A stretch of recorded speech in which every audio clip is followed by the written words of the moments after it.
Hello, everybody. This is Michael from Spades Consulting, and we are going to start off with what is an honest to God fair wage? All right.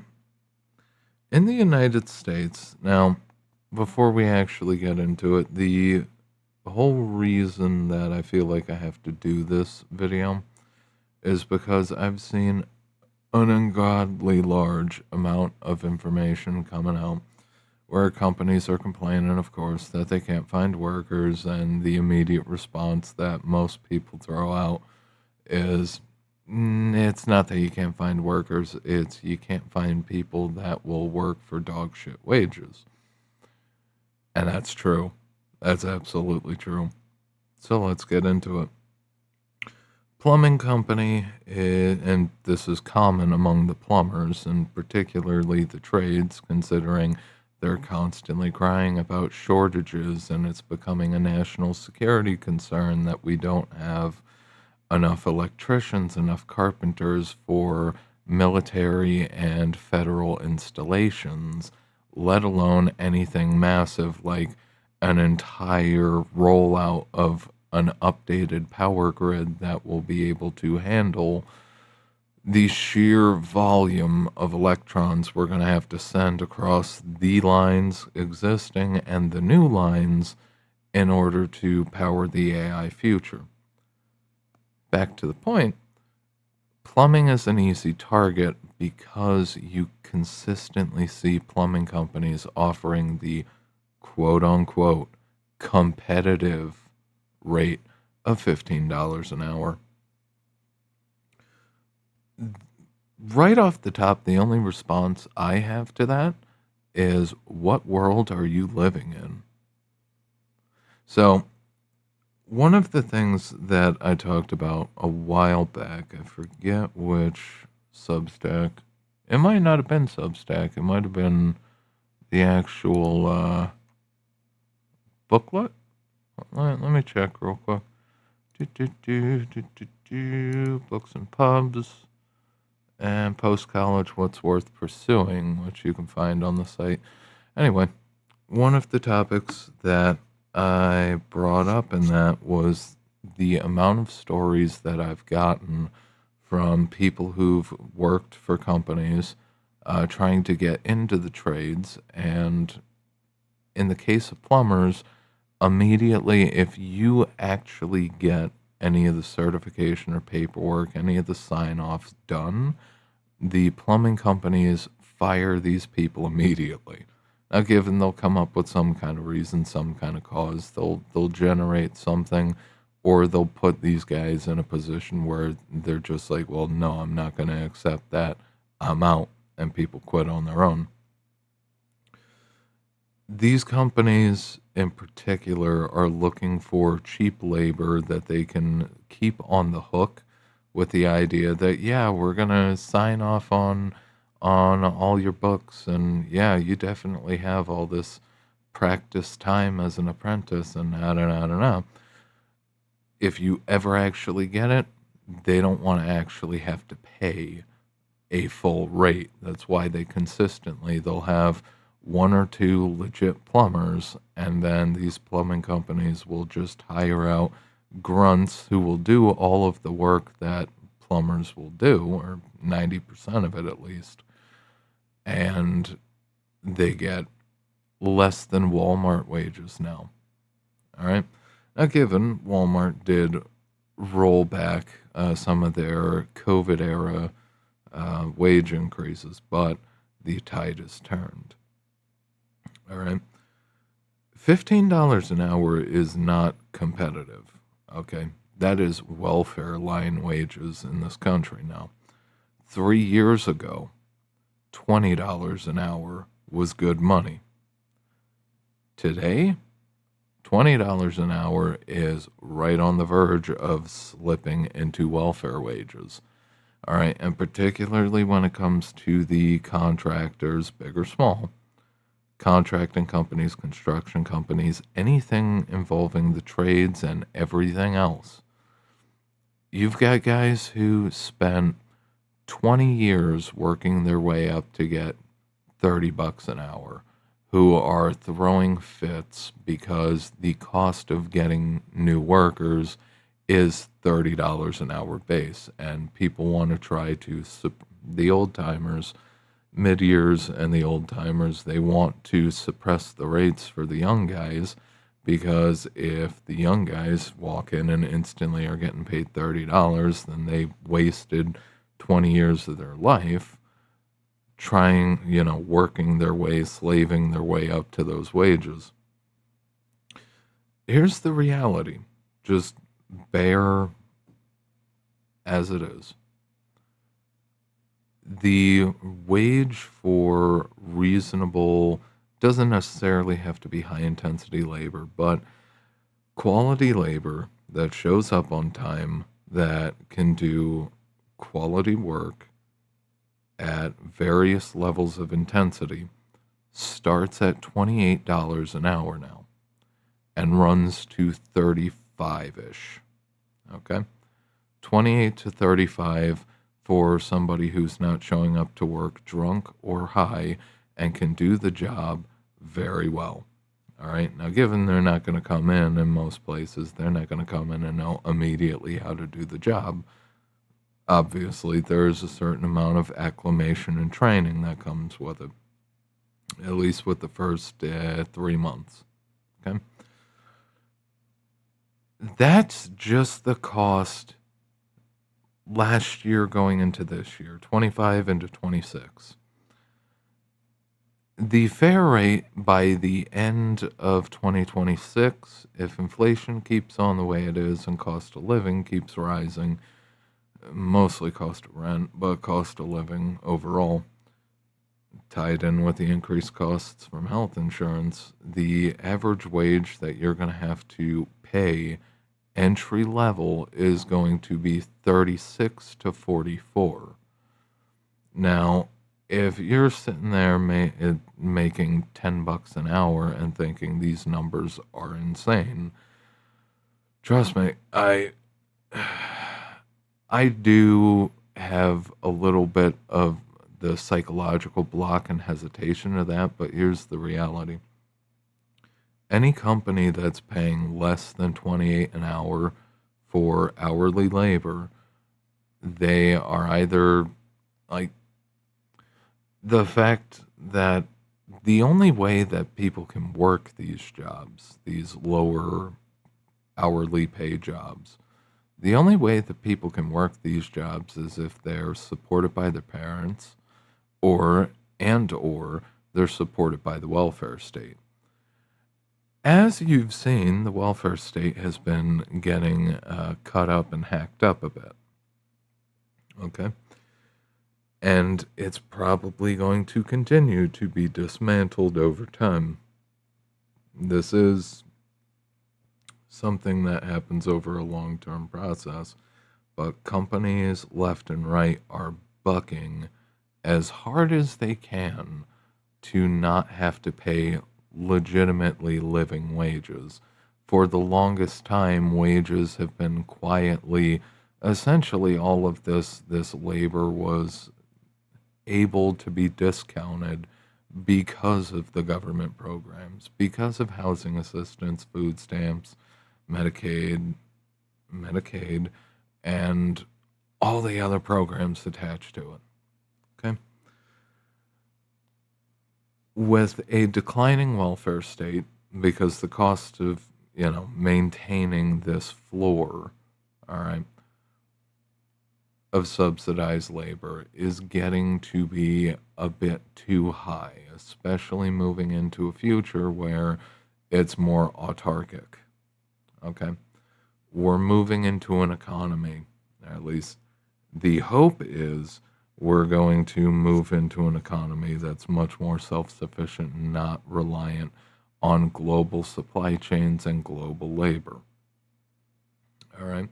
At some point, the backlash is going to be felt. All the companies that have been doing the insourcing, outsourcing, less so automation, but insourcing and outsourcing, H-1B visas, all the other visa types for work,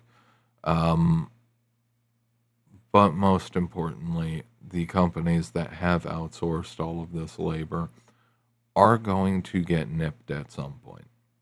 Okay, because the wider state overall does not want to be on the hook for the never ending cash flows and the never ending slew of paperwork tied to making sure everybody's playing fair by the rules.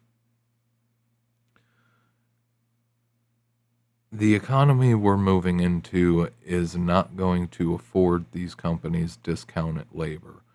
If the welfare state disappeared tomorrow, nobody's working for $10 an hour. Nobody's working for 12. People might consider 20 until they try 20 and realize that 20 isn't really that good anymore. With the overall costs, people have no choice. There's a split happening, multiple splits, but the two wider splits are happening in the labor market. People are either taking the lower wages, getting subsidized by welfare benefits, and in most cases, they're very dejected. They don't really care about their jobs. And most of the time, they are showing up high on something, some kind of substance, high or drunk. Okay? Believe me, I've worked with these people before. All right, many a time when I was younger. And there is nothing too particular. It leaves a certain it impresses a certain mindset on you when you have to run industrial machinery and everybody's drunk. Okay, it's not the happiest feeling, but you just kind of have to grind through it as if you are marching towards the front lines of no man's land, and one mistake, one stray bullet can kill you. If you operate in that mindset with that level of built-in awareness and terror to a certain extent, you will survive pretty well.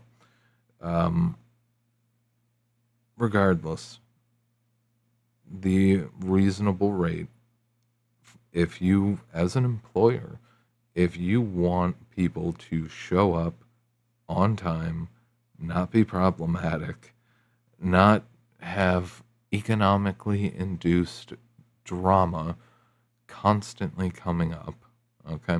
Because the reality is, if you're paying people well, they will be, in most cases, it'll be an easier time for them to put the rest of their life on hold.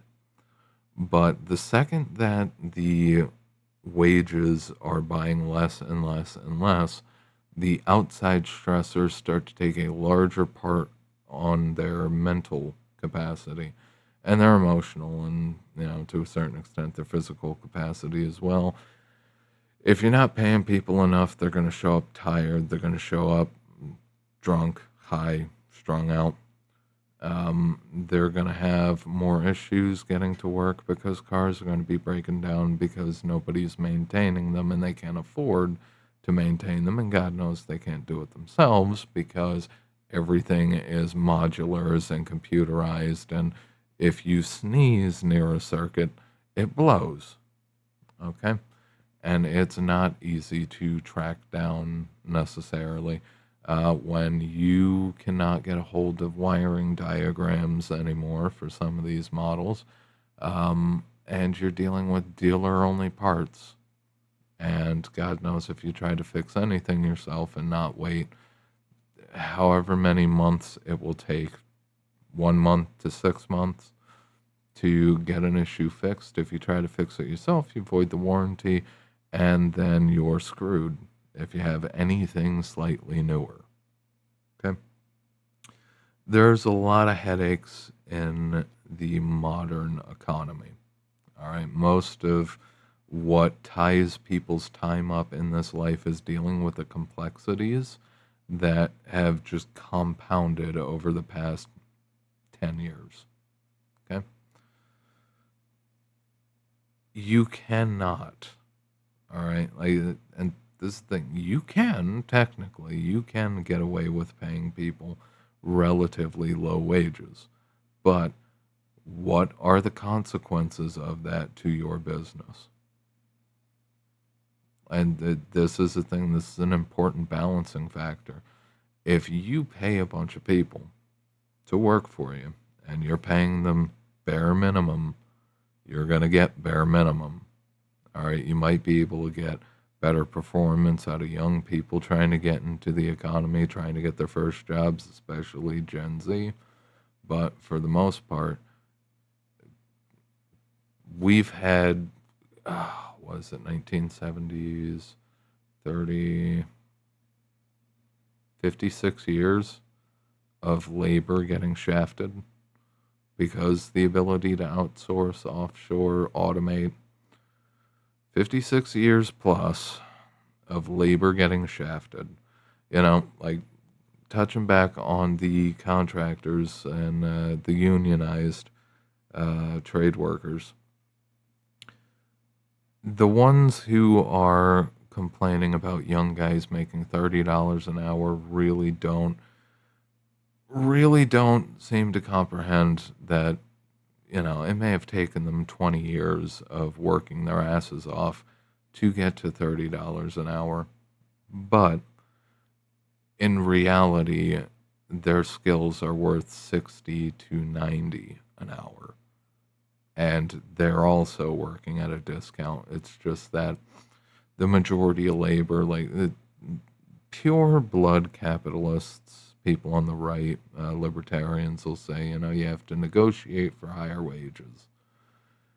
Yeah, it's not easy to negotiate with corporate giants. All right, you can't walk into a job interview with an entire legal team. All right, no, you cannot negotiate. All right, when you have a corporate employer looking for people and a bunch of people who are, especially now, desperate to at least make the hours to qualify for support. Whether or not, the job pays worth a damn doesn't matter. People now have a set requirement. And some people are going to do what they got to do. All right. People are very uncomfortable, at least on an individual level. Most people are uncomfortable with directly pushing for higher pay. It's a lot easier for people to do this as a group. It's the reason why unions are kind of important.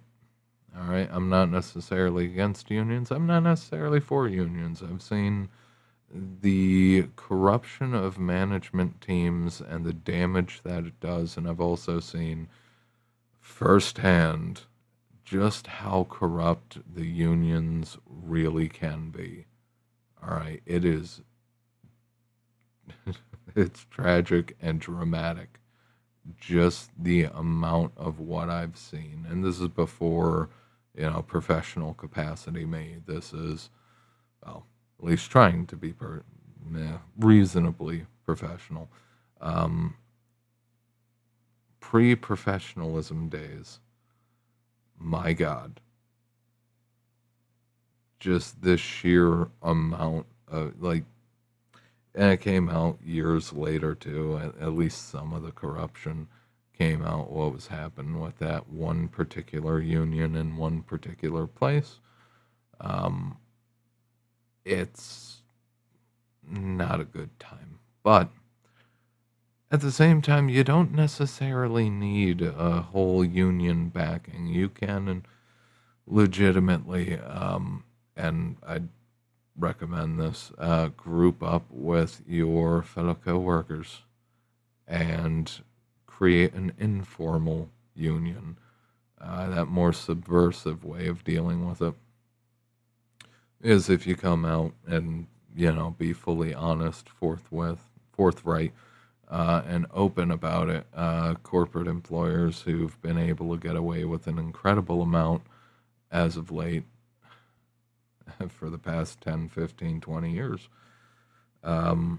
Corporate employers will immediately spin up the HR war machine and try to crush any legitimate union movements uh, the second they start to crop up.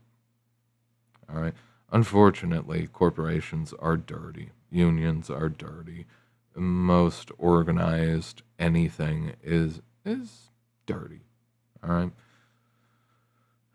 It's a progression. All right. Just like Salente says with trends. Trends are born, they grow up, they reach old age and die.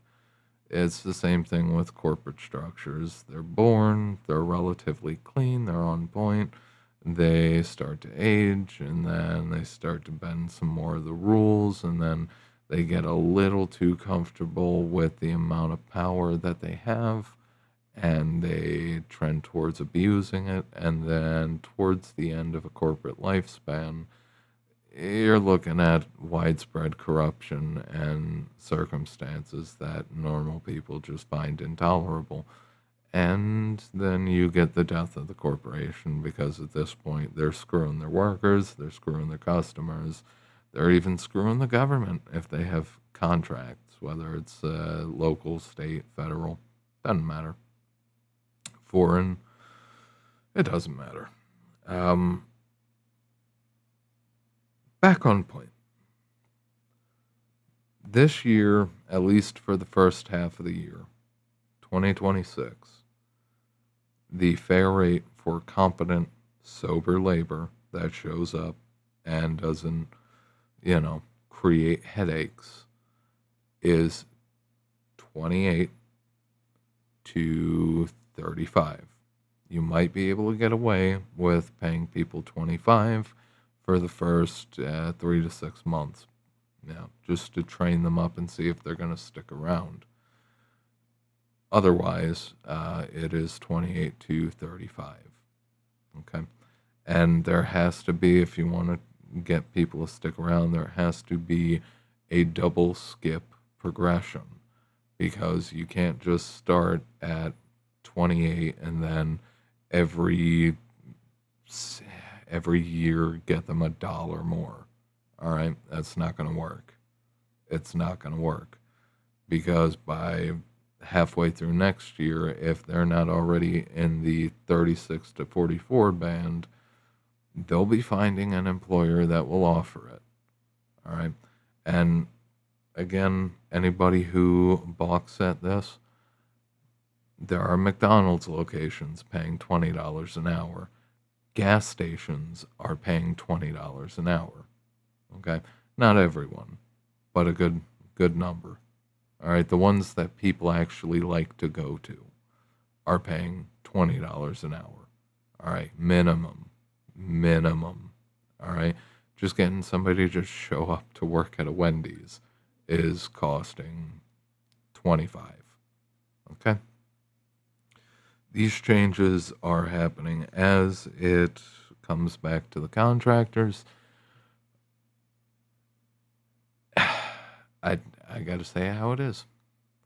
To the construction companies out there, any of the contractors that are hiring plumbers, carpenters, electricians, HVAC, if you're not paying people living wages, fuck you. Okay? That's just, I got to be real. If you're not paying living wages, I don't care if they're just fresh starting out and don't know fuck all what they're doing. If you're not paying living wages, go fuck yourselves. Okay? People got lives to have to afford. People are not going to live out of a busted old car that don't run no more to make $15 an hour for the hope that one day they could officially call themselves a plumber. No. If you guys are going to offer low rates, all right, you're just going to get more essentially shade tree mechanics in the trades. You're going to get more quiet, sneaky carpenters. You're going to get more under the table plumbers. You're going to get more wasn't even there electricians. All right, people are just gonna run around you and violate the state licensing. All right, normal people, they're gonna do what they gotta do. If you cannot, and don't tell me you can't afford to pay higher rates. Don't tell me you can't. All right, because if you are paying somebody $20 an hour minimum, you're billing out for 60 for every hour. All right, because there's the 20 to pay them, the other 20 to go for all of the taxes, administrative, and mostly Social Security for that worker, and then there's $20 worth of gravy right there per hour. You can sell yourself one of two ways. You can be the budget option and give budget results, or you can be the higher tier option and give higher tier results. All right. We are not in the world of the throwaway labor anymore. If you find a good worker, all right, even if they don't know shit and they haven't been trained yet, they don't know what the hell they're doing. You find good labor, you got to fucking hold on to that, because the companies that can't hold on to that are constantly on the verge of complete failure. All right. I've seen multiple examples of this. All right. You cannot afford to let good people go anymore. Okay. You have to be reasonable. You cannot just, and especially with the corporations, you can't just whip your corporate dick out there and say, these are the rules because we say so, and there's not going to be any adjustment. There's not going to be any wiggle room. There's not going to be anything. No, that's not going to work anymore. All right. If you lose your good labor to the competition, your competition's going to kill you. All right. Economically speaking, your competition is going to slaughter you. All right, because you are not going to get cheap foreign import labor anymore. All right, those days are gone. People cannot afford to work for $15, the competitive rate of $15 an hour. They're going to fucking starve. All right, and this is the thing. I don't know if you know this, but most of the millennial generation and Gen Z, the biggest impacting factor, the reason they've been able to work for the low rates is because they could rely on boomer parents. Okay? I don't know if you've been paying attention, but the boomers are getting into their 80s plus, and the kids aren't going to be able to live at home forever. And they're also not going to be inheriting the houses because the end of life costs are, and reverse mortgages for Viking cruises, these houses are going to get yoinked back by the banking system. All right. If it's not the banking system, then it's going to be the healthcare system. Okay. You just happen to find yourselves in a pinch point, and that pressure is not going to relieve. Pay people living wages or eat a bag of dicks. Those are your two options. There is no in between. There will be no weakening of this pressure. It is going to persist, and it's going to get worse because, listen, I could pull up the numbers and the charts because I do have an entire stack now that I can just go through. All right, and at some point I'll post them up. But the fact that since 95, it's been 10%, roughly 10% inflation every single year since 1995. Okay. Rental costs, from 2000 to 2025, were up 267% roughly in terms of inflation. All right, and that fits pretty well. All right, a rent in the 2000s, modern day, bring it forward, is like 13.5.